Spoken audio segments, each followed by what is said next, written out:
ધાવણ કેરી ધારાએ ધારાએ ચાખો મેં આજ કસુંબીનો રંગ. આ કસુંબી એટલે સંસ્કારની વાત છે. માએ એને દૂધ પીવરાવતા પણ હાલડા ગાયા અને એ હાલડામાં સંસ્કારની વાતો કરી છે, ભગવાનના ધર્મની વાતો કરી છે. આજ મને કહેવાનો અવસર મળ્યો એટલે કહું. બાળકને સંસ્કારનું સિંચન માં કરે છે. તમારે જો ધ્રુવ જેવું બાળક જોઈતો હોય તો એક વાત યાદ રાખજો, પોતાની જાતને સુનીતિ બનાવવી પડશે. સુનીતિ નહીં હોય તો ધ્રુવ નહીં જન્મે કોઈ દિવસ. બહુ સીધી વાત છે કે અવેડામાં કુવામાં હશે ને તો અવેડામાં આવશે. આ બહુ તમારી ભાષા. કુવામાં હોય તો અવેડામાં આવે. માની અંદર સંસ્કાર હોય તો દીકરામાં આવે, બાકી સંસ્કાર ના આવે.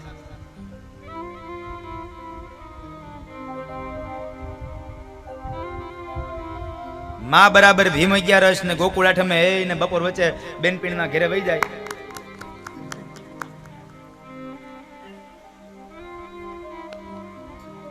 તો પછી દીકરો ફાર્મ હાઉસમાં વયો જાય, એમાં કઈ નવાઈ નથી. સાચું બોલજો, આમાં ભીમ 11 ની કેટલે લોકો રાહ જુઓ છો?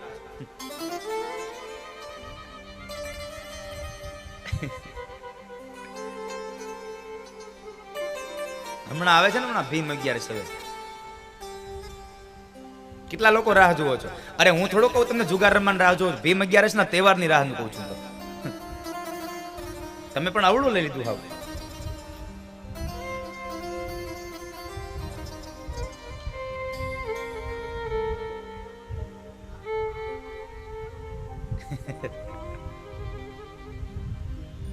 ક્યાંક ક્યાંય આપણે છે. હા, આપણે ક્યાંક ક્યાંક હજી પડ્યું છે, મેં જોયું છે. સાવ નથી એવું નહીં. એક છોકરાને એની માએ ભણવા બેહાડ્યો. તમને કહું આ સંસ્કારની વાત. મામા સંસ્કાર હોય ને માની અંદર તો જ દીકરામાં આવે. હવે ધ્યાન રાખજો. છોકરાને ભણવા બેહાડ્યો, છોકરો 1 દી 2 દી ગયો, 8 દી થયા એટલે છોકરાને માં એની લેસન કરવા બેહાડે. પાટી પેન માગે, પાટી આપે, પેન નો આપે. 3-4 દિવસ પેન નો આપ્યા એટલે માં વિચારમાં કરી, આ રોજ પેન ખોઈને આવતું હશે. એકવાર ખબર પડી ગઈ આ પેન ખોઈ ન આવતો, ખાઈને આવે છે. આ પેન ખાઈ જાય છે, આ વતરાણાને ખાઈ જાય છે. અને એ સમયે બરાબર માં જરાક મારી જેવી આકરા સ્વભાવની હશે એટલે માસ્તરનો વારો કાઢવાટું તૈયાર થઈ. બીજા દિવસે એક હાથમાં એને છોકરાનું બાવડું પકડ્યું અને એક હાથમાં છોકરાનું દફતર પકડ્યું અને ગામ વચ્ચે હળકતું ટીપણું નીકળ્યું. માસ્તર આવા છે, માસ્તર તેવા છે, માસ્તર ભણાવતા નથી, હરામનો પગાર લે છે, આવો છે, તેવું છે, ન બોલવાના શબ્દો બોલીને જાય છે. માસ્તર પાસે ગયા, માસ્તરને જેમ ફાવે મુપાડ્યા. હો, માસ્તર ચૂપ થઈ ગયા, કારણ એને ખબર હતી આ હળકતું ટીપણું છે અને આમાં જો હું બોલીશ અને શબ્દરૂપી આહુતિ પડશે તો વળી પાછું ભભૂકશે. માસ્તર ચૂપ રહ્યા. બેનને માંડ કરીને પાછા મોકલ્યા. એ કહે છે હું તમારા છોકરાને હું સમજાવી દઈશ, તમે ચિંતા કરો માં. તમારા છોકરાને હું સમજાવી દઈશ, હવે ઈ પેન નહીં ખાય. માંડ કરીને બેનને વળાવ્યા અને પછી માસ્તરે છોકરાને કીધું, હે છોકરા, આ પેન તું ખા અને ઠપકા અમારે સાંભળવા. મેં તને કોઈ દી પેન ખાવાનું કીધું? એ કે નહીં. તો તું પેન ખાવાનું શીખો ક્યાંથી? એ કે સાહેબ મારી બા ઘરે બેઠી બેઠી ભૂતડો ખાય તો હું પેન ન ખાઉં?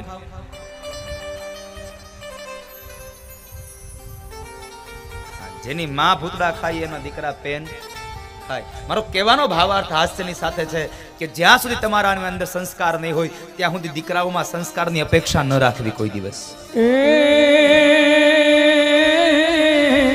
પેટમાં પોઢીને સાંભળેલી બાલ રામ લખમણની વાત રે, શિવ રામ લખમણની વાત માતાજીને મુખ થઈ દીઠી, ઉડીએની ઊંઘ થઈ દીઠી, શિવાજીને ઈંદ ઝુલાવે, માતાજી જબાય ઝુલાવે. જ્યાં સુધી તમારી અંદર સંસ્કાર હશે ત્યાં સુધી તમારા દીકરાઓમાં સંસ્કાર આવશે. કારણ મહાપુરુષો કહે છે, કોઈ કવિ એમ કહે છે કે આ સંસ્કારો બજારમાં વેચાતા નથી મળતા, સંસ્કાર તો પરિવારમાંથી જ મળતા હોય છે. માટે પરિવાર સંસ્કારી હોવો જોઈએ. તો સંતાનો ધ્રુવ જેવા થાય. બાકી સંસ્કાર નહીં હોય ને તમે જો દીકરા માટે ધ્યાન નહીં આપો એટલે તમારો દીકરો ધ્રુવ જેવો હશે તો ધુંધુકારી થઈ જાય એમાંથી. સંસ્કારની સાથે તમારી છડા એના ઉપર તમારી નજર પણ હોવી જોઈએ સાહેબ. આપણો બાળક છે એને ખાવું પીવું હરવું ફરવું ઓઢવું સુખ સાહેબી નહીં એને તમે આપી દો, મારી ના નથી.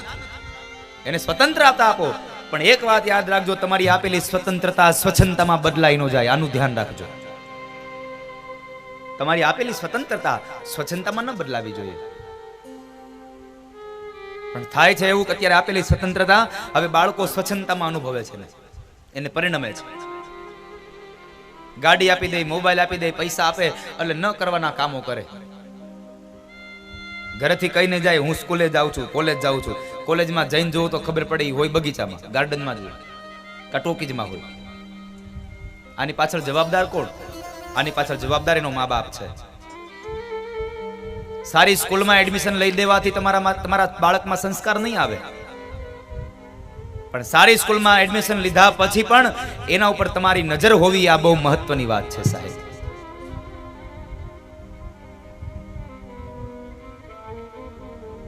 સ્વતંત્રતાની વાત, સ્વતંત્રતા આપો, મારી કોઈ ના નથી. અત્યારના સમય પ્રમાણે ખૂબ આનંદ કરાવો, પણ એ સ્વતંત્રતા સ્વચ્છંદતામાં બદલાઈ ન જાય ને એટલી પણ ધ્યાન રાખજો.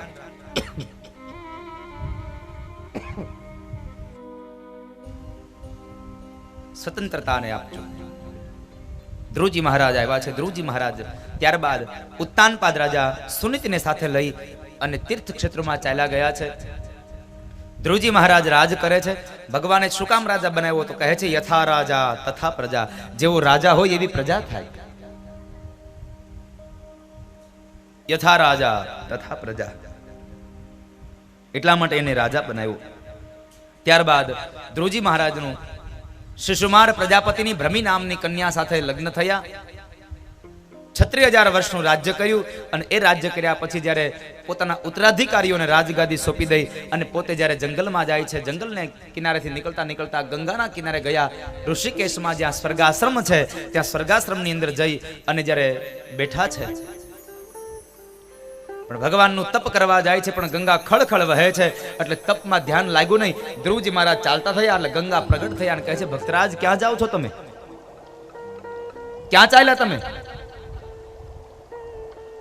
ગંગા, અહીંયા બહુ તારા વેણનો અવાજ આવે છે, માટે હું કોઈ અન્ય જગ્યાએ જઈ અને હું તપ કરું, મારું ધ્યાન અહીંયા તપમાં લાગતું નથી.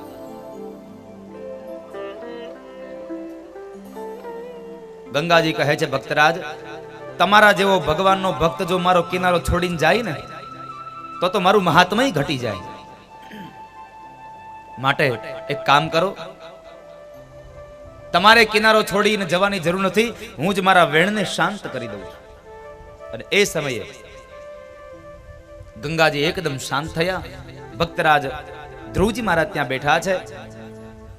સમય થયો અને મૃત્યુને પગથિયું બનાવી ભગવાન વિષ્ણુના જ્યારે પાર્ષદો લેવા આવ્યા, એ પાર્ષદોની સાથે જ્યારે વિમાનમાં બેસીને જાય છે એટલે વળી પાછું ધ્રુવે માંગ્યું. ધ્રુવજી મહારાજ રડ્યા છે અને રડતા સમયે પાર્ષદોએ પ્રશ્ન કર્યો ભક્તરાજ શું થયું, શા માટે રડો છો? ત્યારે ધ્રુવજી બોલ્યા છે મારી માને જો મુક્તિ ન મળી હોય તો મારે સ્વર્ગમાં આવવું નથી, માને મુક્તિ પહેલા અપાવી. અને ત્યારે ભક્તરાજને કહે છે જુઓ ભક્તરાજ, આગળના વિમાનમાં તમે નજર કરો, તમારી માતા સુનીતિને લઈ અને ભગવાનના પાર્ષદો જાય છે. કારણ ધ્રુવ જેવો બાળક જેને મળે ને એના મા બાપને સ્વર્ગ જ મળે, એમાં કોઈ પણ પ્રકારનો સંશય નથી. સંસ્કારી દીકરો હોય તો એના મા બાપને સ્વર્ગ મળે,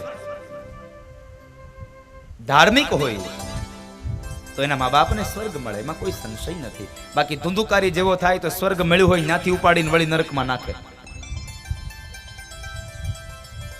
પણ ધ્રુવ જેવો દીકરો મળે તો એ દીકરો આ દુનિયામાં મા બાપને સ્વર્ગની પ્રાપ્તિ કરાવે. આ ધ્રુવ ચરિત્રની કથા એમ બતાવે છે 5 વર્ષનો ભગવાનને મેળવવા માટે થઈને બાળક નીકળી પડ્યો. બહુ મુખ્ય સંદેશો આપ્યો, ભગવાનની ભક્તિ કરવા માટે કોઈ પણ જાતની ઉંમર નથી હોતી સાહેબ. ભગવાનની ભક્તિ માટે ઉંમર ન હોય. ભગવાનની ભક્તિ માટે તો માત્ર ભાવ હોવો જોઈએ. ભાવ જાગે અને ભગવાનની ભક્તિ થાય. પણ આપણે તો મનમાં એક ઘરી ગયું છે ગૌઠા થાવું ને તઈ હવે જાત્રા કરશું ને તઈ ભગવાનના નામ લેશું, અત્યારે કમાઈ લ્યો. અરે ઘરડા થાશું કે નહીં કોને ખબર છે.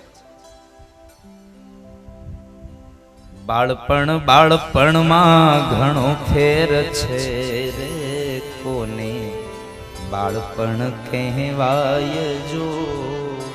બાળપણમાં ઘણો ફેર છે રે કોને બાળપણ કહેવાય જો. બાળપણમાં ધ્રુવજીને હરી મળ્યા રે એને બાળપણ કહેવાય જો.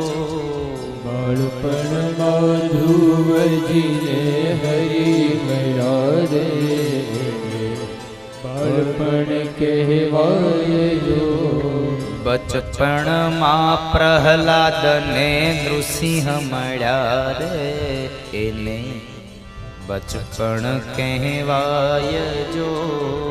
બચપણમાં પ્રહલાદને નૃસિંહ મળ્યા રે બચપણ કહેવાય જો.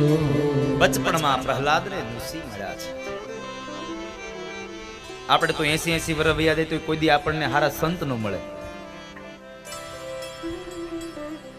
ઈશ્વરની પ્રાપ્તિ કરજો, ભગવાનના નામનો આશ્રય કરજો. આ કથા બતાવી અને અંતમાં ચતુર્થ સ્કંદમાં ભગવાન રાજા બનીને આવ્યા. ભગવાન પૃથુ રાજા બન્યા. શા માટે? તો કહે છે રાજાનો ધર્મ શું છે એ બતાવવા માટે ભગવાન પૃથુ બન્યા છે. ભગવાન રાજા બન્યા. રાજાનો મૂળ ધર્મ છે પ્રજાના સુખમાં સુખી થવું અને પ્રજાના દુઃખમાં દુઃખી થવું. આ રાજાનો મૂળ ધંધો એ મૂળ એનો ધ્યેય હોવો જોઈએ. આપણું થઈ જાય પછી પ્રજાનું જે થવું હોય તે થાય એ રાજા યોગ્ય નથી. એટલા માટે ભગવાને રાજાનો ધર્મ બતાવવા માટે ભગવાન રાજા બન્યા છે. એ પૃથુ ચરિત્રની કથા બતાવી અને ત્યારબાદ મોક્ષ પ્રકરણની કથા બતાવી. પુરંજન આખ્યાન.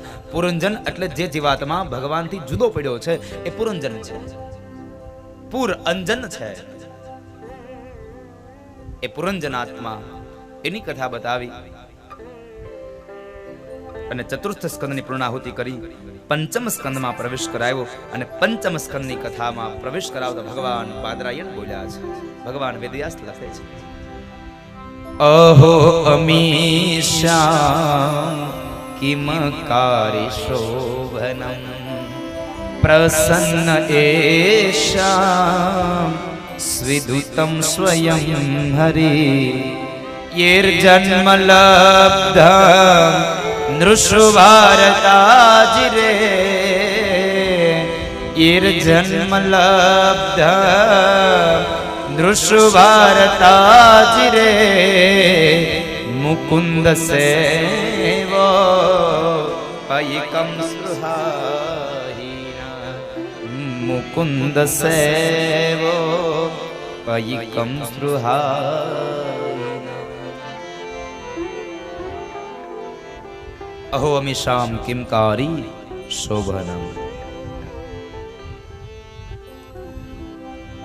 પંચમ સ્કંદની શરૂઆત.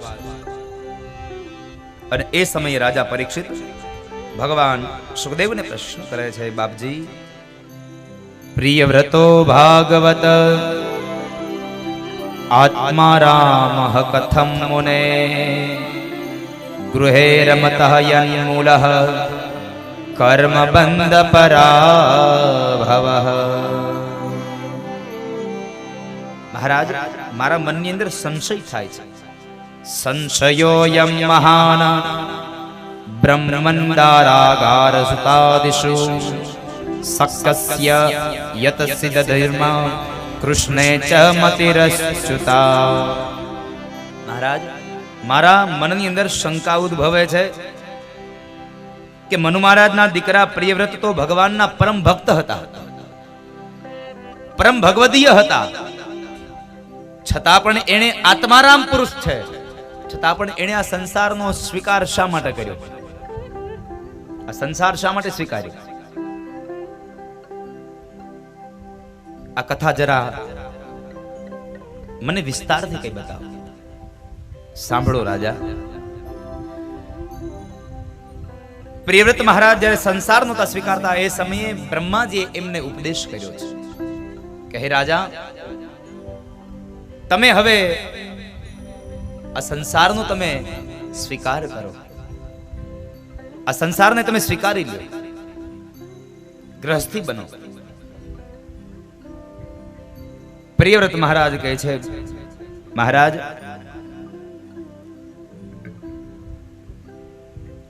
ગ્રહસ્થાશ્રમ તો એક કિલ્લો છે, એક બંધન છે, મારે બંધન નથી જોઈતું.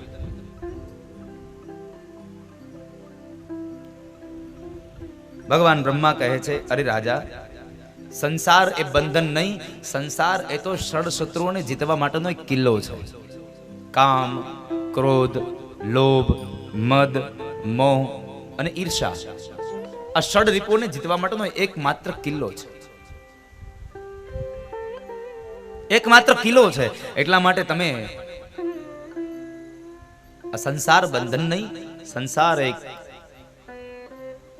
ષડ શત્રુને જીતવા માટેનો કિલ્લો છે, માટે તમે સંસારનો સ્વીકાર કરો. અરે તમે નજર તો કરો આ દુનિયામાં, મોટા મોટા ઋષિ મુનિઓ પણ સંસારી હતા. ગૌતમ, કરદમ, કશ્યપ, અત્રિ, આ બધા મહાપુરુષો મહાઋષિઓ છે, છતાં પણ એ સંસારી હતા. અરે એની ક્યાં કરો છો? કબીર મહારાજ સ્વયં ઘરમાં રહીને જેને ભગવાનને ભજ્યા છે એ કબીર પણ સંસારી હતા. કબીર પણ સંસારી છે.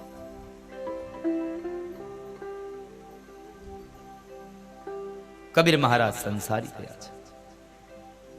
સંસારમાં રહીને પણ ભગવાનને ભજી શકાય.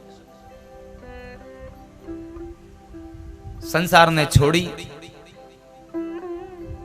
અને કદાચ ભગવાન નહીં મળે, પણ ઘરમાં રહીને પણ જો સંસાર છૂટી જાય તો ભગવાન મળી જાય. મેં ગઈકાલે એક વાત કરી હતી, ખબર છે? રાજા ભરતુહરીની 92 લાખ માળોનો ધણી રાજા ભરતુહરી છોડીને વયો ગયો. ખાલી ઘર મૂક્યું, મનમાંથી ઘર ન ગયું, મનમાં ઘર કરી ગયું. સાહેબ ઘર ન ગયું. આ સંસારી જીવડો. પ્રિયવ્રત મહારાજને સમજાવ્યા એટલે પ્રિયવ્રત મહારાજે બ્રહ્માના કહેવાથી લગ્ન કર્યા અને એ સંસારની અંદર, એ દાંપત્ય જીવનની અંદર એમને 10 દીકરાઓ થયા છે. એમાં 3 દીકરાઓ વિરક્ત રહ્યા, જેને સંસારનો સ્વીકાર ન કર્યો. 3 દીકરાઓ વિરક્ત રહ્યા અને ત્યારબાદ 7 જે દીકરાઓ છે એને એક દીપનું રાજ્ય આપ્યું છે. એમાં જંબુદીપના રાજા આગ્નિદ્ધ થયા. આગ્નિદ્ધ ત્યાં પૂર્વચિતિ નામની અપ્સરાથી નાભી નામનો દીકરો થયો અને એ નાભીના લગ્ન મેરુની દીકરી મેરુપુત્રી સાથે થયા અને એમણે ભગવાનનું યજન કર્યું અને યજન દ્વારા એમને ત્યાં સ્વયં ભગવાન સાક્ષાત ઋષભદેવજી મહારાજ પધાર્યા. બોલીએ ઋષભદેવજી મહારાજ કી. ઋષભદેવજી મહારાજનું પ્રાગટ્ય થયું. આ ઋષભદેવજી મહારાજે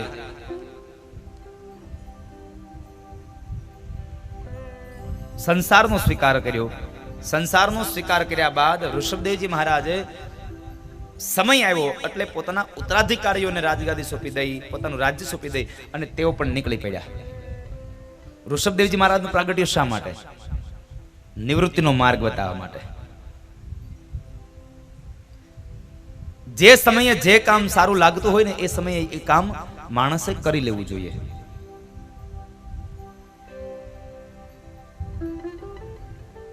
જે સમયમાં જે કામ શોભે એ કામ કરાય.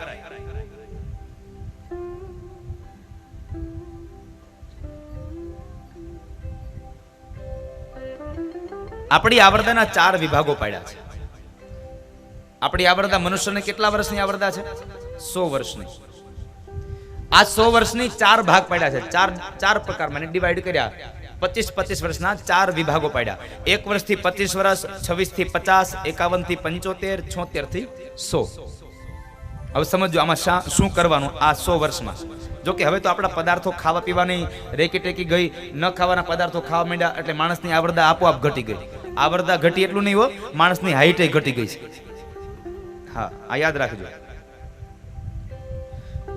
આજનું વિજ્ઞાન એમ કહે છે કે આમલીનું પાણી અને ગરમ મસાલો ભેગો કરીને ખાવ એટલે સીધી જ બ્લડના ઝીંક ઉપર અસર કરે અને માણસની હાઈટ ઘટાડે. તમે પેલાના જુઓ, એને કોઈ દી બર્ગર પીઝા નહોતા ખાધા, એને કોઈ દી મંચુરિયન નહોતા ખાધા, એટલે એને બધાની હાઈટ જુઓ 5 ફૂટથી અપ જ હતી. આ બર્ગર પીઝા અને મંચુરિયન આવી ગયા ને એમાં માણસની હાઈટ ઘટી ગઈ. આ 5 ફૂટનો 5.5 ફૂટનો હતો ત્યાંથી આવી ગયો 4 ફૂટ 4.5 ફૂટે. આ મને એમ થાય છે આ રોજ રોજ આ માણસની હાઈટ ઘટતી જાય છે. આ એક દી બધા ફૂટના થઈ જાવું તો આ ટ્રેક્ટર ને આ મર્સિડીઝ ને આ ઇનોવા હાંકશે કોણ? આ પગ નહીં આંબે,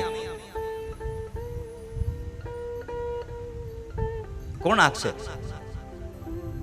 પછી અપગ નહીં હોય તો એક્ટિવામાં સાઈડના વ્હીલ નખાવા પડશે.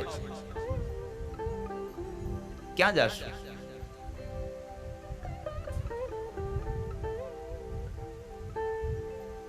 ન ખાવાના પદાર્થો ખાધા. ને પાણીપુરી વાળાની લારીએ જઈને ને શાકભાજી લેવા જઈને એટલે શાકભાજી પછી દેખાય, પેલા ઓલો ભાઈઓ દેખાય, પેલા ઈ દેખાય આપણને. હાલ ને 5 રૂપિયાને ખાઈ લઉં પછી શાક લઉં એટલે હરખું ગોતવાની મજા આવે. શાક ઓલું પાણીપુરીનો ટેસ્ટ હોય ને.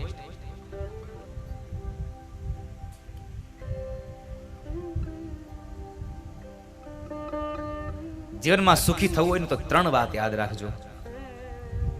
જ્યાં ત્યાં ન ખાવું, જ્યારે ને ત્યારે ન ખાવું, અને જેન તે ન ખાવું. પુષ્ટિ સંપ્રદાયમાં શ્રીમદ વલ્લભાચાર્ય મહારાજ કહે છે ભોજનમાં 3 વસ્તુઓની ખાતરી કરવી. પહેલી વાત તો પવિત્ર સ્થાનમાં બનેલું ભોજન ખાવું. બીજી વાત પવિત્ર ભોજન જમવું, સાત્વિક ભોજન જમવું. અને ત્રીજી વાત પવિત્ર માણસના હાથે બનેલું ભોજન જમવું.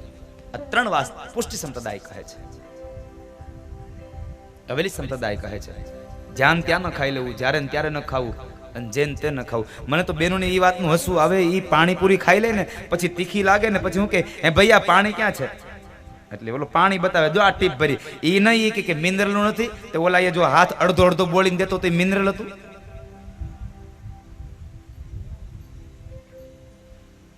એ ખાતા જાય ને વળી પાછા કહેતા જાય એ ભાઈ બડી બડી મોટી મોટી પૂરી દેના. ઘડી કી હિન્દી પાછી થઈ જાય.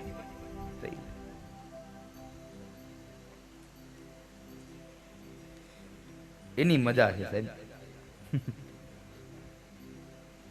મોઢામાં પાણીપુરી નાખે, અડધું પાણી મોઢાની બહાર નીકળે, એમાં તીખું મરચું આવી ગયું હોય તો આંખમાંથી પાણી જાય ને. પણ યોગ્ય સમય થાય તો ભલે પાણીપુરી ખાવ, વાંધો નથી, ઘરે બનાવીને ખાવ, બહાર ખાવ, મને કોઈ વાંધો નહીં, તમારું જીવન છે. પણ યોગ્ય સમય થાય તો પછી પાણીપુરી બંધ કરી દેવી. હા, મોઢામાં દાંત ન રહીને પછી પાણીપુરી ખાવા ન જવાય. હા, અને મોઢામાં દાંત ન હોય ની પાણીપુરી ખાતો એટલે એની સામે કોઈ દી ઊભું ન રહેવું.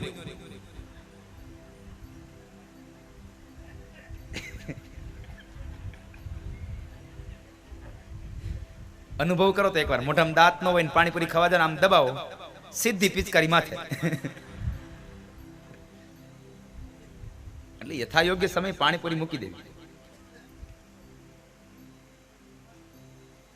પાણીપુરી નહીં સાહેબ, બધી વસ્તુનો યથાયોગ્ય સમય જ એનો ઉપયોગ થાય તો સારી લાગે.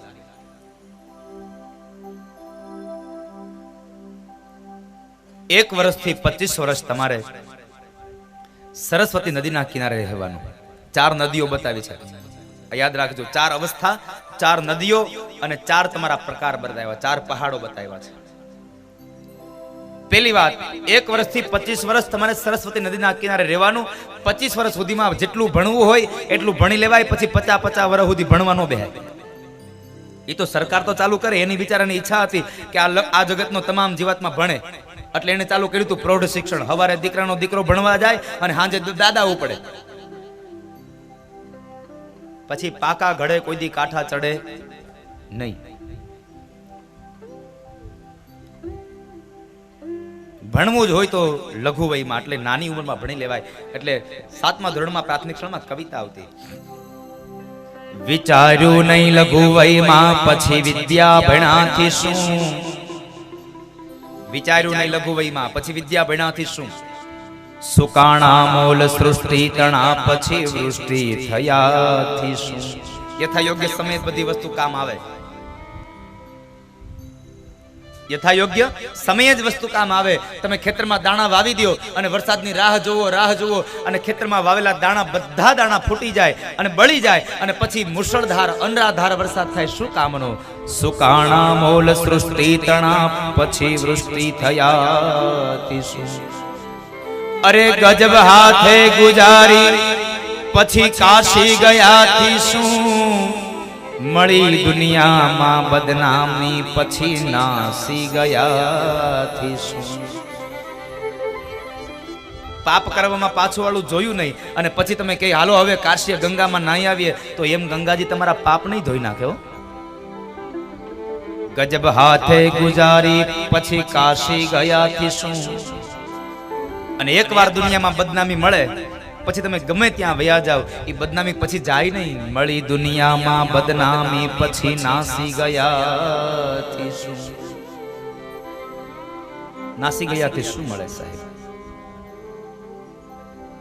નિવૃત્તિનો માર્ગ બતાવ્યો છે. 1 વર્ષથી 25 વર્ષ સરસ્વતી નદીના કિનારે રહેવાનું, વિદ્યાભ્યાસ મેળવવાનો. 26 વર્ષથી 50 વર્ષ તમારે નર્મદાના કિનારે રહેવાનું. અને નર્મદાનો કિનારો એટલે ભૌતિક સાધનો છે. આ લૌકિક જગતમાં તમામ ભૌતિક સુખોને ભોગવી લ્યો 50 વર્ષ સુધી. અને ત્યારબાદ 51મા વર્ષમાં પ્રવેશ થાય એટલે યમુનાના કિનારે જવાના. યમુનાનો કિનારો, અને એ યમુનાનો કિનારો એટલે મહાપુરુષો એને આધ્યાત્મિક અર્થમાં ભક્તિ કહે છે. એ ભક્તિનો કિનારો એટલે 51મા વર્ષમાં જઈને એટલે બીજું કાંઈ ન મુકરાય. આ સંસારની તમામ જવાબદારીઓ દીકરાને સોંપી દઈ અને ભક્તિના નામની માળા હાથમાં લઈ લેવાય. ભગવાનના નામની માળા હાથમાં લેવાય. પણ આપણે તો જેમ જેમ મોટા થતા જઈએ ને એમ આપણને એમ થાય કે આપણે આમ કરીએ તેમ કરીએ. રોજ તમે નાના થાવ છો સાહેબ. તારી આવરદા રોજ ઓછી થાય, સમજ તો સારું છે. તારી આવરદા રોજ ઓછી થાય, સમજ તો સારું છે. તારો અવતાર એળે વયો જાય, સમજ તો સારું છે. તારો કથા કીર્તનની બુકમાં 20મા પેજ ઉપર આ પદ આપ્યું છે. સમજ તો સારું છે. બાળપણમાં તું બેફામ થઈને ફર્યો, બાળપણમાં તું બેફામ થઈને ફર્યો. ખૂબ ખાધું પીધું ને વળી રમતો ફર્યો. ખૂબ ખાધું પીધું ને વળી રમતો રહ્યો.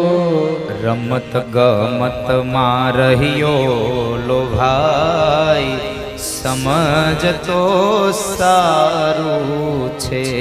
રમત ગમત માર્યો લોભાઈ, સમજ તો સારું છે. તારી આવરદારો જો ઓછી થાય, સમજ તો સારું છે. તારી આવરદા રોજ ઓછી થાય, સમજ તો સારું છે. આ પદ તો બહુ લાંબુ છે પણ મારે તમને જે સમજાવવું છે ને એની વાત કહું. વળ્યો વાંકો ને હાથમાં લીધી લાઠી, વળ્યો વાંકો ને હાથમાં લીધી લાઠી. આવ્યું ઘડપણ ને દશા તારી થઈ છે માઠી. આવ્યું ગઢપણ ને દશા તારી થઈ છે માઠી. તારો ખૂણામાં ખાટલો ઢળાય, સમજ તો સારું છે. તારો ખૂણામાં ખાટલો ઢળાય, સમજ તો સારું છે. તારો અવતાર એળે વયો જાય, સમજ તો સારું છે. તારો અવતાર એ વયો જાય, સમજતો સારું છે. જ્યારે ગઢપણ આવે ને પછી ખૂણામાં ખાટલો ઢળાઈ જાય, પછી આપણે એને પીડાતા હોય ને તો ઘરના લોકો કંટાળી જાય, હવે આ જાય તો સારું, હવે તો આમાં છૂટીએ તો સારું. હવે ઘરના ને પરના કંટાળી ગયા, હવે ઘરના પરના કંટાળી ગયા. તને વાલા હતા ઈ તો વેરી થયા. તને દીકરા બદલી જાય. ઈ તો વેરી થયા. તારા પુત્રો પરાયા બની જાય, સમજ તો સારું છે. તારા પુત્રો પરાયા બની જાય, સમજ તો સારું છે. એટલે યોગ્ય સમયે સમજી જવાની જરૂર છે. પછી ખૂણામાં ખાટલો નખાઈ જાય ને એને કોઈ ધ્યાન દે નહીં, અને પછી ભગવાન કહીએ હે ભગવાન હવે મોત આપી દો તો હારું, હવે મોત આપી દો તો હારું. પણ ભગવાન શું કહે? કર્યા કર્મો ના લેખા લેવાય, સમજ તો સારું છે. કર્યા કર્મો ના લેખા લેવાય, સમજ તો સારું છે. અંતરની વાત તમને છેલ્લી કહું છે. ભજનમાં રહો તમે મેલી સાથે, આ બીજી લૌકિક વાસનાઓને છોડી દઈ અને ભગવાનમાં યજનમાં તમે સાત્વિકતાથી રહો. ઈશ્વરનું યજન કરો, બા પરમાત્માના નામનું સ્તવન કરો. ઋષભદેવજી મહારાજે નિવૃત્તિનો માર્ગ બતાવ્યો. 51મા વર્ષમાં પ્રવેશ થાય એટલે ભક્તિનો કિનારો, યમુનાનો કિનારો લેવો, અને પછી અંદરથી જ્યારે લાગી આવે કે લાગે છે કે હવે નજીક આવ્યું, ત્યારે સંન્યાસ ભોગવવો. સાહેબ, ગંગાના કિનારે જવું, સંન્યાસ ભોગવી લેવો, સંન્યાસ લેવો. આ 4 અવસ્થામાં સરસ્વતી, નર્મદા, યમુના અને ગંગા. પણ અમે તો અહીંયા આટલું કઈ કઈ થાકીએ, પણ જેવા બહાર જઈને ત્યાં પાછી ઓલી બગાહુ ચોટી જાય છે. સંસારની વાસનાઓ ચોટી જાય છે. હા, તમને જ્ઞાન લાગે છે, પણ કેટલી ઘડી કથા મંડપમાં બેહો એટલી ઘડી તમને ક્યારેક ક્યારેક તેમ થઈ જતું છે કે દાદા એ કીધું બરાબર છે, હવે તો આમ જ કરાય.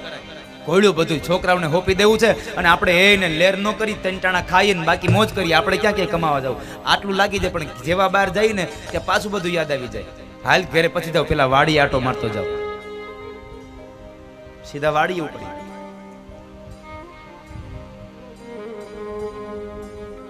બધાની અંદર જ્ઞાન સમાયેલું છે, પણ આ જ્ઞાનને કોઈ બહાર કાઢતું નથી સાહેબ. જ્ઞાનને કોઈ બહાર નથી કાઢતું.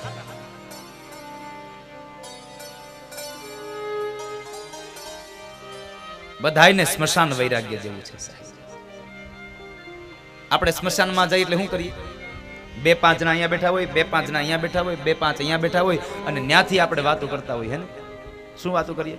અરે બિચારો કેટલું મહેનત કરીને કેટલું ભેગું કર્યું, પણ જ્યાં વાપરવાનો સમય આવ્યો ને ત્યાં બિચારો ઈ જ વયો ગયો. શું વાપરે? આ ભેગું કરેલું છોકરા આવે કોણ જાણે ક્યાં વાપરે. ત્યાં આપણું કદાચ આવું થાય તો કઈ ખબર. એને કરતા ઘોડ્યું બધું ને એને છોકરાને હોપી દઈ અને આપણે ભગવાનનું ભજન કરીએ, એટલું વૈરાગ્ય લાગી જાય આપણને થાય કે આ ઘરે જઈને ત્યાં બાવો નથી જતો હારો, આ ઘર ન છોડી દે તો હારો, ઘર ન છોડી દે. પણ જેવો સ્મશાનમાંથી નીકળે અને ગામના પાદરમાં આવે ને ડંકી નીચે નાઈ લે એટલે બધું વૈરાગ્યનું નંજન ધોવાઈ જાય. ત્યાં હતો એવો ને એવો પાછો બધું વૈરાગ્ય ધોવાઈ ગયું. કઈ કામ ના, કઈ કામ ના. સ્મશાન વૈરાગ્ય છે.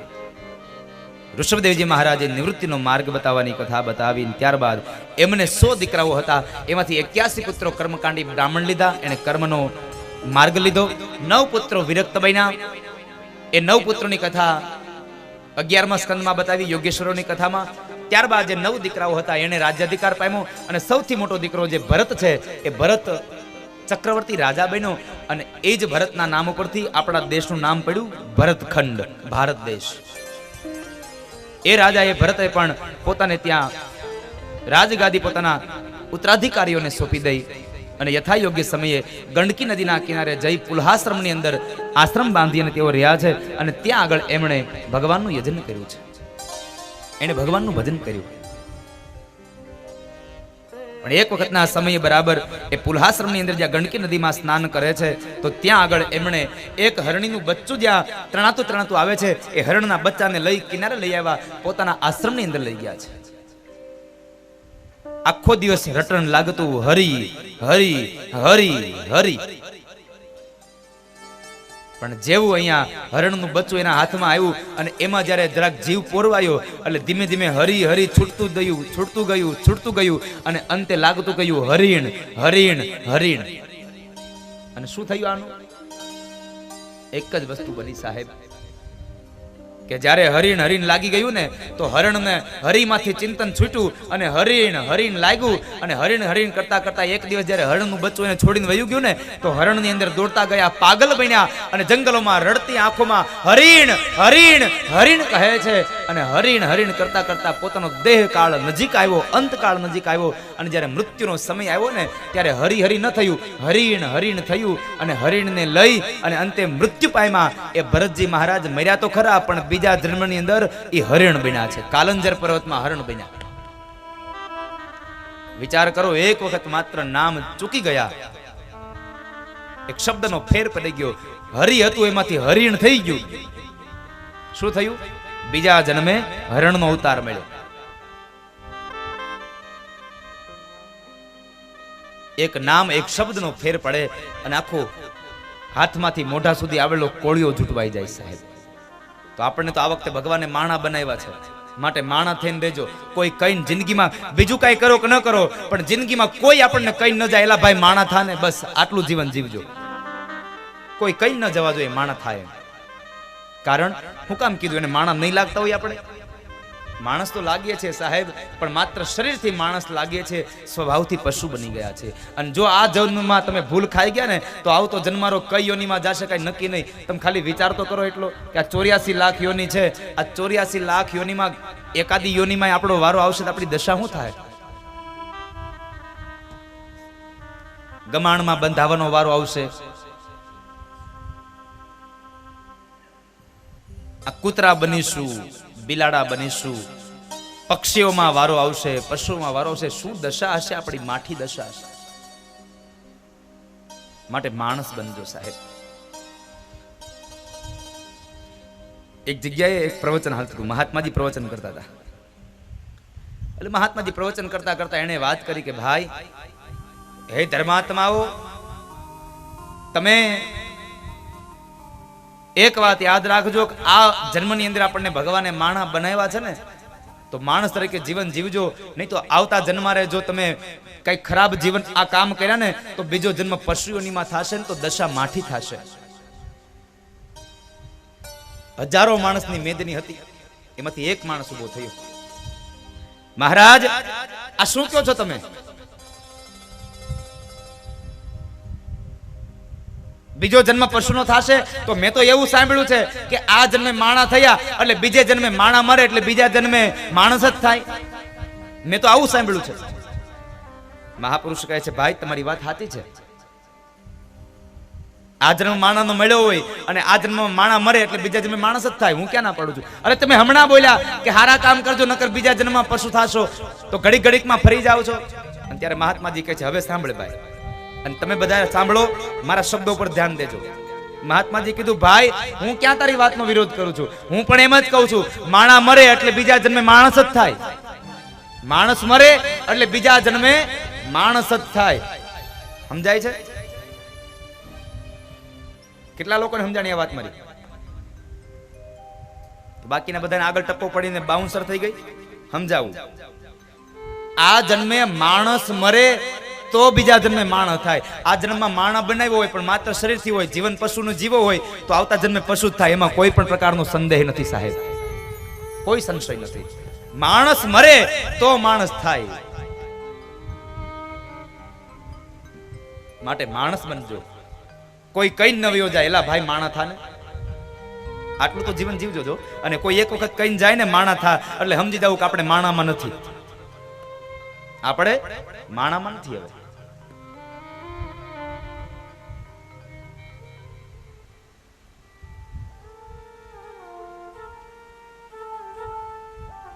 આપણે માણસમાં નથી સાહેબ.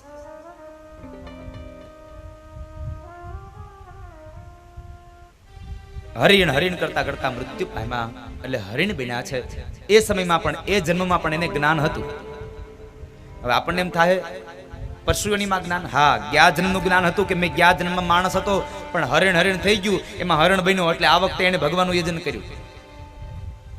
ત્યાર પછી હરણનું શરીર છૂટ્યું અને બીજો જન્મ એને પ્રાપ્ત થયો. એ બીજો જન્મ એના માટે હતો અંગીરા નામના ગોત્રના બ્રાહ્મણને ત્યાં 2 પત્નીઓ, એમાં એક પત્નીને એક મોટો દીકરો હતો અને બીજી પત્ની હતી એને એક જોડલું થયું, એક દીકરી અને એક દીકરો. જે જોડલામાં જે દીકરો છે એ ભરતજી મહારાજ છે. આ જન્મે પણ એને જ્ઞાન છે, આ જન્મમાં જ્ઞાન થયું.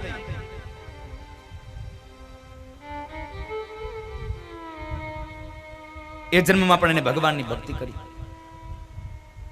ભગવાનની ભક્તિ કરી. ભગવાનની ભક્તિ કરતા કરતા મોટા થયા છે.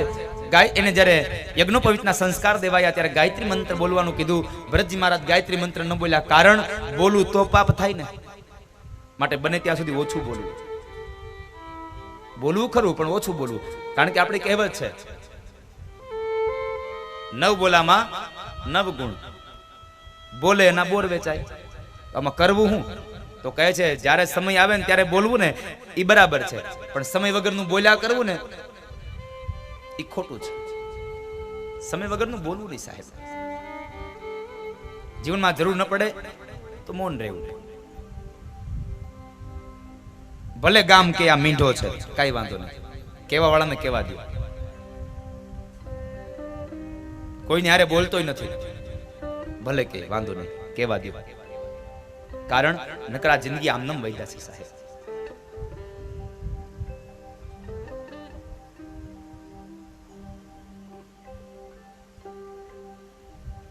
આ જિંદગી આમનો મેળે વહી જાય ને એના કરતા તો જિંદગી જીવી લેવી સારી સાહેબ. જ્ઞાન મેળવી લેવું. અને એક વાત યાદ રાખજો, જ્ઞાન ગમે ત્યાંથી મળે. જ્ઞાન તો ગમે ત્યાંથી મળે, એમાં કોઈ સંશય નથી. આપણી નજર હોય, હાસ્ય કલાકારો એમ કહે ને કે નજર નાખો ત્યાંથી હાસ્ય મળે, તો મારી વ્યાસપીઠ એમ કહે છે તમે નજર નાખો ત્યાંથી તમને જ્ઞાન મળે. જો તમારી નજર હોય તો સાહેબ, નજર હોવી જોઈએ, તમારી નજર હોવી જોઈએ. જ્ઞાનની વાત આવી એટલે તમને વાત સંભળાવું.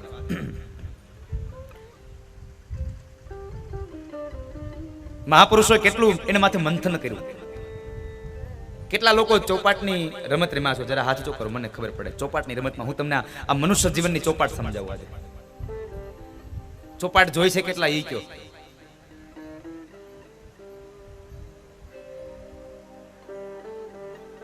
અત્યારના યુગના ચોપાટને મોબાઈલમાં શું કહેવાય? લૂડો. હા,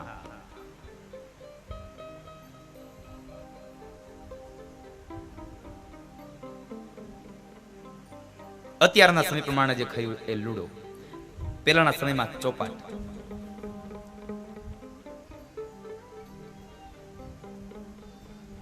ચોપાટ જોઈએ અને ખબર છે એના 4 પત હોય સાહેબ. આવો થોડી વાર ચોપાટ પર લઈ જાઓ. પ્રસંગ આવ્યો છે ને તો કહી જ દઉં. જ્ઞાનની વાત, જ્ઞાન મેળવવું હોય તો ક્યાંથી મળે? એ ચોપાટ રમવામાં પણ મજા હતી, પણ એમાં જો સમજવામાં આવે તો 4 પત્તા હતા. એના 4 બાજુના 4 પટ્ટા હોય, વચમાં એક મસ્ત મજાનું બોક્સ હોય. આ શું સમજાવે? અને મહાપુરુષોએ એના માથે લખ્યું અને એના માથે વિવરણ કર્યું.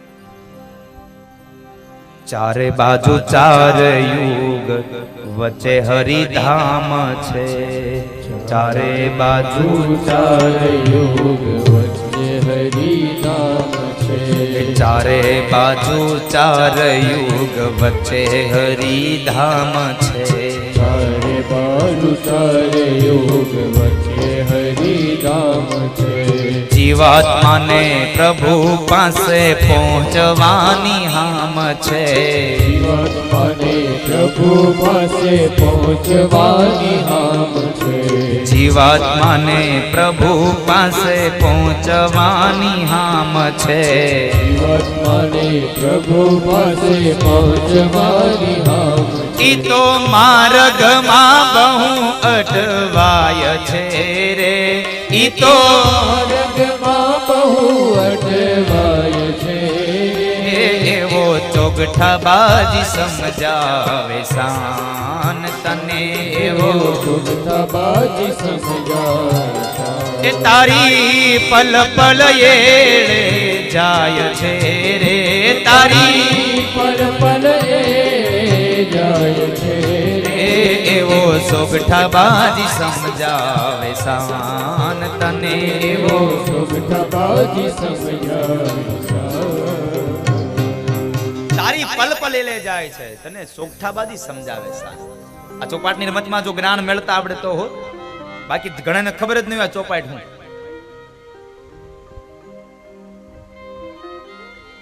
નકર છેલ્લે તમે કહો આ ચોપાટ હું હે, આ રામ કોણ હતા?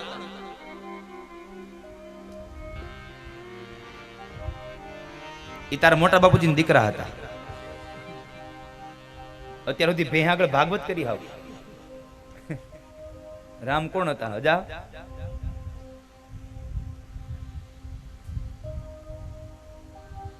ચોપાટના 4 પદ એને મહાપુરુષે કીધું. ચારે બાજુ 4 યુગ અને વચ્ચે હરિધામ છે. આ 4 યુગ એટલે સતયુગ, ત્રેતા, દ્વાપર અને કળયુગ. અને વચમાં જે ધામ છે, ચોકઠું છે, જે બોક્સ છે, એ બોક્સ એટલે એને મહાપુરુષોએ સ્વર્ગ બતાવ્યું, એને અક્ષરધામ બતાવ્યું, ગૌલોક બતાવ્યું, નિજ ધામ બતાવ્યું, વૈકુંઠ બતાવ્યું. ત્યારબાદ તમે જુઓ ને તો આ 4 યુગના થઈ અને આપણી 84 લાખ યોનિઓ, 84 યોનિ, તો એની અંદર બતાવ્યું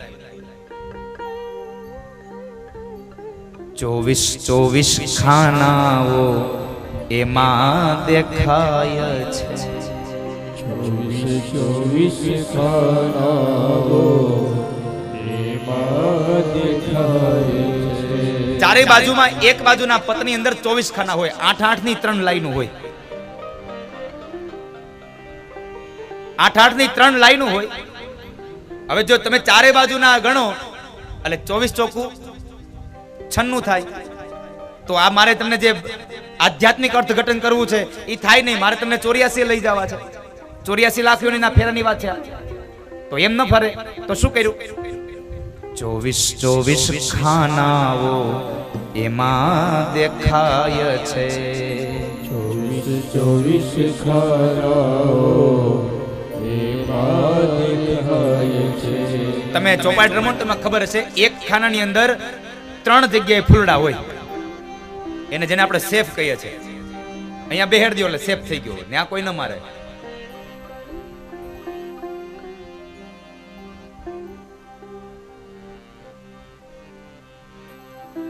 પણ એ જે 24 ખાનાઓ છે, 96 ખાના છે, એમાંથી 12 ખાના ચોકડી વાળા છે. 96 માંથી થોડીક વાર માટે 12 ને બાદ કરી દો. ચોકડીના 12 બાદ એમાંથી થાય છે, ચોકડીના 12 બાદ એમાંથી થાય. 96 માંથી 12 કાઢી નાખો, કેટલા વધે? 84. એ તો લક્ષ 84 કહેવાય છે રે, એ તો લક્ષ 84 કહેવાય છે રે, એવો સોગઠાબાજી સમજાવે શાન તને, એવો ચોગઠાબાજી સમજાવે શાન. 12 ખાના થોડી વાર બાદ કરી નાખો, આ ફૂલ વાળા ખાના છોડી દો એટલે 84 લાખ થઈ ગયા. હવે આવી વાત, આ 84 લાખ છે તો આ 4 પત એના યુગ, વચમાં રહેલું હરિધામ, આ 84 લાખ ખાનાઓ અને આના કુકરા. પેલી ચોપાટના કુકરા હતા કાળા, પીળા, લાલ અને લીલા. હવે આ સમાજની, આ જગતની ચોપાટ, આ જગતની ચોપાટના કુકરા કયા? તો કહે છે 5-5 ફૂટના, 5.5 ફૂટના આ મનુષ્યો એ આ ચોપાટના કુકરા છે. એમાંય કાળા, લીલા, પીળા, લાલ આવે. હું અહીંથી કલર કેતો જાઉં છું, તમારે મનમાં નક્કી કરવાનું છે કે આપણે હેમાં આવી છે. કોઈએ હાથ ઊંચો કરવાનો નથી. હું તમારી હારે છું, એમાં જરાય દૂર નથી. તમે હેમાં આવો છો તમે નક્કી કરી લેજો. પેલું વેલું ચોખ્ઠું લીધું કાળું. કાળું ચોખ્ઠું. અને સંતો કહે છે આ કાળું ચોખ્ઠું એટલે ક્લેશ છે. જેને આંગણીએ એ થયા હોય જાજા ઉત્પાત રે, તર છોડો એના આંગણા રે. જેને આંગણીએ એ થયા હોય જાજા ઉત્પાત રે, તર છોડો એના એ આંગણા રે. કોઈ દિવસ સારા વિચાર નો કર્યા હોય અને સંતોના છિદ્ર જોયા હોય, સંતોની નિંદાઓ કરી હોય, બ્રાહ્મણની અપમાન કર્યા હોય, સારા માણસોની એને નિંદા કરી હોય, એ સમજી લેવું આ જગતનું કાળું ચોખ્ઠું છે. તમારી રીતે નક્કી કરતા જાજો આપણે હેમાં આવી છે. અહીંયા કોઈ હાથ ઉતાર નથી કરવાના, તમારા મનમાં નક્કી કરવાનું છે. આપણે કાળામાં આવી છીએ, લાલમાં આવી, પીળામાં આવી કે લીલામાં આવી, આ નક્કી તમારે કરવાનું છે. કાળું ચોખ્ઠું જેને વિચાર ન કર્યા હોય, કોઈ દી હારા, કોઈ દી હારું કોઈનું ઈચ્છું ન હોય, આખો દિવસ જેની હારે કંકાસ જ હોય, ઘરમાં કોઈ દિવસ કોઈની હારે શાંતિથી રહ્યો ન હોય, સમાજમાં કોઈ દી હારે ભળ્યો ન હોય, સમજેલું આ સમાજનું કાળું ચોખ્ઠું. ત્યારબાદ હવે લાલ ચોખ્ઠું. લાલ ચોખ્ઠું એટલે ક્રોધનો રંગ સંતોએ લાલ બતાવ્યો છે, મહાપુરુષોએ. આખો દી લાલ ચોળ જ હોય, પારો ઉપર જ ચડેલો હોય, બોલાવ્યો ન થાય. ગામડામાં નીકળીને ચોરે બેઠા હોય, આપણે પૂછી છે ને કેમ ભાઈ બેઠા છો ને, અરે તું કહેતો હોય તો ઊભો થઈ જાવ. અરે તારે ઊભું નથી થવું, દેવતા તું બેઠો રે.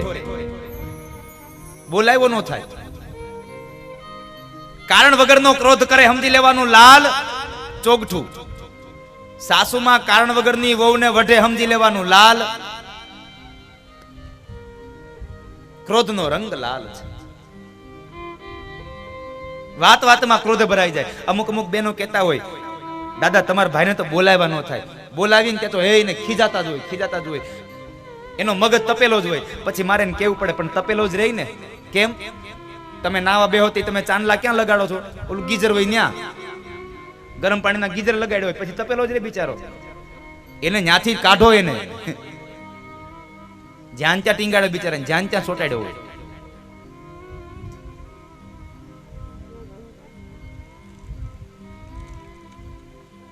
એને ગીઝરે ચોટાડ્યો હોય. એને સરસ મજાનો લાલ ને પીળો ને લીલો એકદમ હાવ નરમ હોય, પણ ગીઝરે લગાડી લગાડીને એવો એને આમ આમ આમ એવો બનાવી દીધો હોય ને, વાત વાતમાં ગરમ થઈ જાય. અમુક અમુક બહેનો આવે દાદા તમારા ભાઈને નકરી શરદી જ રહી છે, એને કંઈક આમ ગ્રહ જોવો ને, તમે એને નળેથી ઉખેડો. એને નળે લગાડ્યો છે, આખો દી બાથરૂમમાં પૂરી રાખ્યો છે ને.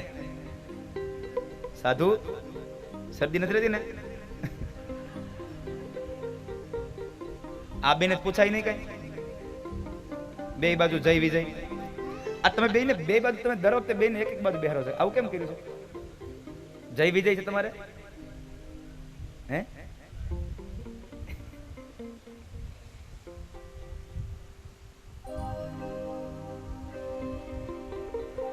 ક્રોધનો રંગ લાલ હોય છે સાહેબ. પીળો રંગ હવે પીળું ચોખ્ઠું નક્કી કરજો કોણ છો પીળામાં. પીળો રંગ એ મહાપુરુષોએ લોભનો રંગ બતાવ્યો છે. પીળો રંગ લોભનો છે, લોભનું પ્રતીક છે. દાન દે તો નહીં પણ બીજો દેતો ને દેવાય નો દે, સમજી લેવાનું આ લોભીઓ. આ પીળું ચોખ્ઠું સમાજનું. દાન કોક દે અને બળતરા બીજાને થાય, સમજવાનું પીળું. મફતનું ખાઈ આવે પણ કોઈ દી દાન દઈ આવે નહીં, સમજી લેવાનું આ પીળું. ભોજનનો કાયર, વિચારોનો કાયર, ધનનો કાયર, મનનો કાયર, સમજવાનું આ પીળું ચોખ્ઠું આ સમાજનું. નો કોઈ દી હારા વિચારો સમાજને આપે, નો કોઈ દી ક્યાંય દાન આપે, નો કોઈ દી કોઈને ભોજન કરાવે. જઈ હોય તો દુકાને જઈને કોકની જ બીડી માંગતો હોય, સમજી લેવાનું પીળું. કોકની પાસે જ અડધ્યું માંગતો હોય, લાઈને અડધો પડ્યો હોય તો પંકજ લાઈવ અડધો પડ્યો હોય. ત્યાં દ્વારકાની કથામાં આવું છે? પાક્કું છે? નથી મૂક્યા એટલે પાછળની કથા કેન્સલ બધી. હા, આ તમને બધાને અમારે અરુણભાઈ નક્કી થયું છે 30 તારીખે દ્વારકા કથા ચાલુ થાય છે ને, એટલે 30 તારીખની કથામાં નક્કી કર્યું છે કે મારા સ્ટાફમાં એક પણ માણસ વ્યસની ન હોવો જોઈએ. જે વ્યસન કરે એને આવનારી બધી કથાઓ કેન્સલ કરી નાખવાની, મારી હારે નહીં આવવાનું, જવા દો. હું ગામને સુધારવા નીકળ્યો છું, મારા ઘરને ન સુધારું તો શું થાય? સમાજને સુધારવા નીકળ્યો છું. જે વ્યસન મૂકે એને મારી ભેગું આવવાનું. પાન, માવો, બીડી, તમાકુ કાંઈ નહીં હોય, ગુસ્ત ગુસ્ત નક પાછા પંકજભાઈ કાંઈ નથી ને તો વાંધો નહીં.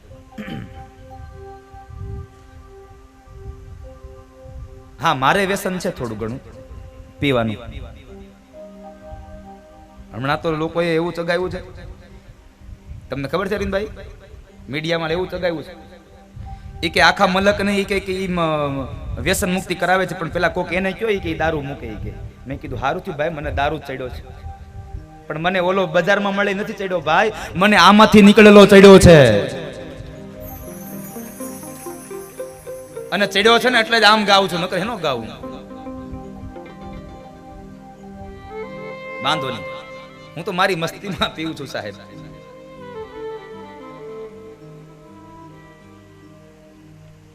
ઘણા લોકોની દ્રષ્ટિ હોય, મારા ભગવાન મારું 5 વર્ષની આવરદા એને આપજો, એ મારા બેઠા બેઠા પાપ તો ધોયા કરે. કોઈની નિંદા ન કરવી, કારણ કે જેની નિંદા કરીને પાપ ધોવાઈ જાય છે, અને એ પાપ ત્યાંથી નીકળીને સીધા આપણી પાસે આવે છે. એટલે કાંઈ વાંધો નહીં, મારા 5 વર્ષની આવરદા એને મળે, ભગવાન એને આપજો. મને 5 વર્ષ વહેલો બોલાવી લેજો, કાંઈ વાંધો નહીં. અહીંયા કઈ મારે પડ્યું નથી રહેતું.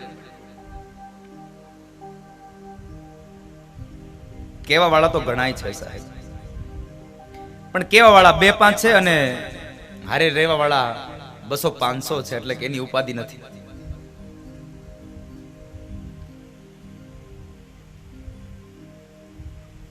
સમજવા વાળાને ઈશારો કાફી છે.